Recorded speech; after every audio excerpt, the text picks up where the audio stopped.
Asesmen nasional dilaksanakan di semua sekolah, madrasah, dan program pendidikan kesetaraan.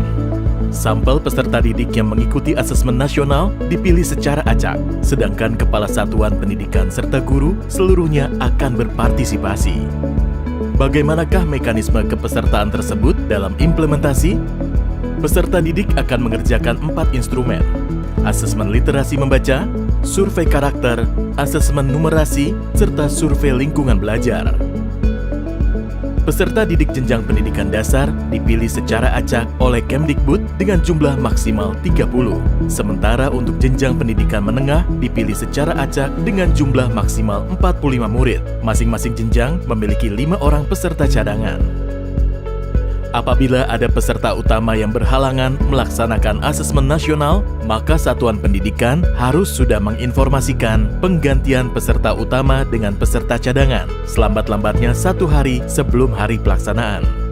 Peserta cadangan yang terpilih harus menyelesaikan keempat jenis instrumen secara lengkap sesuai jadwal yang telah ditentukan.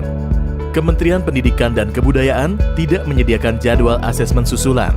Peserta yang tidak hadir pada hari pelaksanaan tidak diberikan kesempatan untuk melakukan susulan dan datanya tidak diikutkan dalam penentuan hasil satuan pendidikan. Bila asesmen nasional di satuan pendidikan tidak dapat dilaksanakan karena adanya keadaan situasi darurat dan kejadian luar biasa seperti listrik padam atau bencana alam, maka dapat dilakukan penjadwalan ulang. Terkait pelaksanaan survei lingkungan belajar oleh guru dan kepala satuan pendidikan, beberapa hal perlu diperhatikan. 1. Seluruh kepala satuan pendidikan dan guru yang terdaftar di Dapodik atau EMIS dan mengajar di satuan pendidikan tersebut akan menjadi peserta dalam survei lingkungan belajar.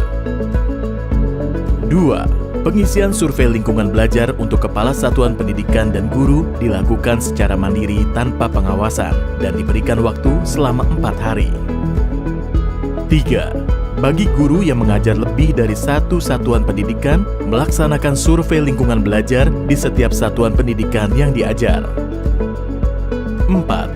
Bagi kepala satuan pendidikan yang memimpin lebih dari 1 satuan pendidikan, melaksanakan survei lingkungan belajar di setiap satuan pendidikan yang dipimpin.